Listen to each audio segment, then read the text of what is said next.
We're heating up your summer with today's best country and all-time favorites. We are Country 104.7 KKRV. Country 104.7 KKRV. Longest lunch hour underway. Eric Granstrom with you. And joining me right now on the phone line, we have the captain of the Northwestern. We have a star of the Discovery Channel's Deadliest Catch.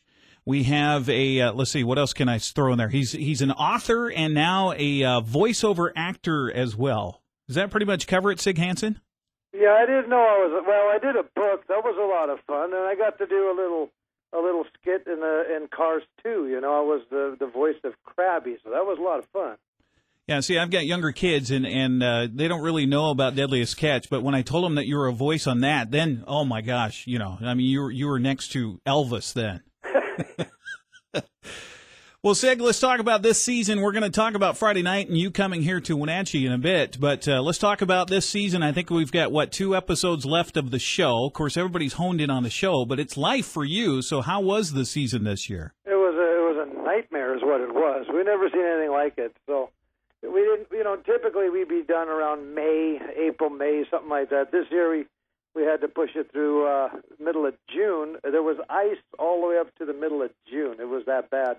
And never seen nothing like it before. So it was, I'm just glad to be home, man. I'm just glad that hell is over with.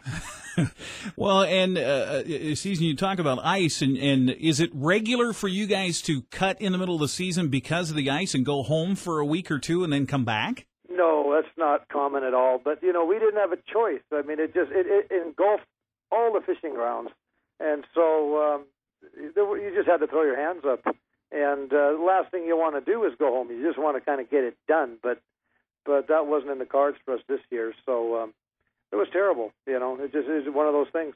Sig Hansen joining us on the phone line here on KKRV. He's going to join us in Wenatchee on Friday for an event at the Town Toyota Center. We'll give you more information about that, give you a chance to win some tickets coming up. I was reading through your book, Sig, and I didn't realize that you and I have a shared history of Bristol Bay in our background. I fished on my dad's fishing boat for 11 summers of my life as a gillnet fisherman, and really that's where you cut your teeth as a commercial fisherman, isn't it? Yeah, no, it's a great way to get started. It's a lot of fun, and it's near and dear to my heart. So it was a great start. I did that and fished out in Norway, and you know, in the summers too. So it was always something to do. It was back then. It just seemed like there was more opportunities for young people.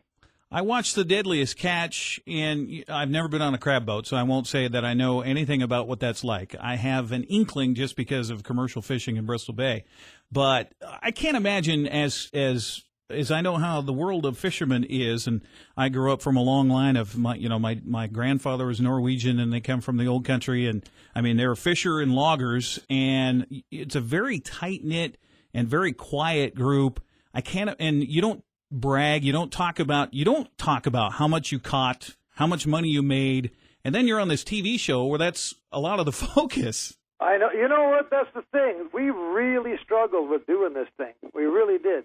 And you're exactly right. You know, like my dad, he would tell me, you know, when we were kids, he'd say, "You'd never brag about yourself. If you're any good, you're going to hear it from somebody else." That type of mentality. And he's right, and it's true. But we figured this was just going to be a one-year, one-time deal, and it was a documentary. We had no idea that it was going to run for 8 years and have the popularity that it has. But at the same time, I'm thinking, well, what the heck? I mean, you know, somebody's going to do it, and why not? You know, it's brought a lot of attention to the fleet, and I think it's mostly positive. You know, we've never had such a demand for seafood products ever, and so that's a good thing. So it's about awareness, you know, and I mean, it's one of those things. But you're right, tight-knit community. It was a very quiet, private kind of a thing in Dutch Harbor where, you know, you had to know somebody to get in there. And now it's on the map, big time. Yeah, what kind of impact has this had as tourism trying to get to Dutch Harbor? That's crazy. I mean, we've had guys from Australia, New Zealand, England, all across the globe, you know, hanging out in Dutch Harbor, just trying to meet some of the captain and crews. It's ridiculously incredible. we've had guys that have been up there in the summertime sleeping in tents trying to get work when there's no season, and the cops are like, you guys are about 3 months too early. You might want to of course, think about your timing. Nobody wants to go to Dutch Harbor in February, though. No, it's one of those things. It's always been a tight little clan, like you said, and that's it. But it's been good, and I think like even the cannery workers and a lot of the jobs there on the beach, there's been a lot more people that have been participating there to try to get jobs on boats, and the biggest thing for me is a lot of guys will try to get a job for the wrong reason. It's almost an ego thing for some of the guys, and with this economy, of course, people want work. There's nothing wrong with that. That's the way it is, but some of the guys are up there just to prove something, and that's not what fishing is about. At least to me, it's not. I think it's got to be almost harder to land a job as an NFL player than to be a successful crabber, isn't it? Yeah, or to keep your job. Yeah.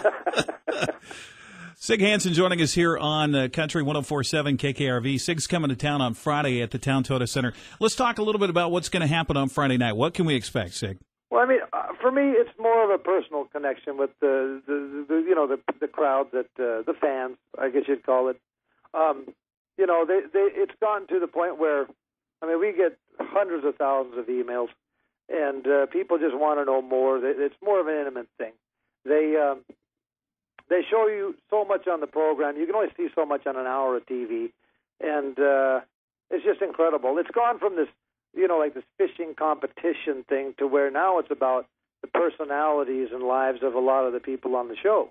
And so because of that, we're like, well, let's just bring it to them then, and don't be afraid to ask anything you want, because I don't hold back. Never do. Well, and that's something, too, that, we don't have the bleep button for Friday night. So just be aware of that. Oh, yeah. Well, I need a bleep button sometimes myself. That's okay. That's all right. I think people appreciate who you are. And we were talking about that before we went on the air. How weird and strange is it now, 8 years or 9 years going into this show, that you went from just a working fisherman to everybody knows who you are?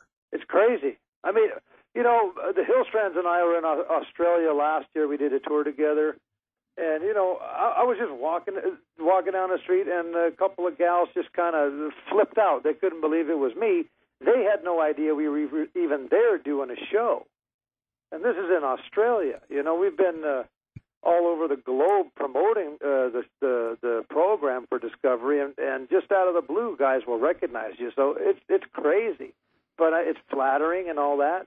It's not something we ever intended, but it's here, so you got to deal with it, and it's fun. Well, like you say too, you don't know how long it's going to last, so why not enjoy it while you can do it? Oh yeah, why not? I mean, you only live once, man. Sig Hansen joining us from Seattle. He's finally home after finishing up the crab season, as he said, in June, and then doing a tour, promoting what's going on with the show, and going to Colorado and doing After the Catch. And if you want to find out about what it's like to live in that world, to be a commercial crab fisherman, but also have TV cameras crawling all over you for months at a time, and then you got to get in front of cameras again to talk about what you just did. Join us Friday night, Town Toyota Center. The crab feed last day to buy tickets is today. That starts at 6 o'clock, and then the show gets underway at about 8 o'clock at the Town Toyota Center. You can call the box office there. Go to towntoyotacenter.com. Stop on by, get your tickets.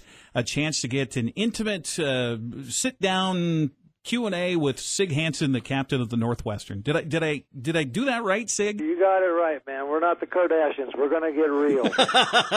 Okay, sounds good.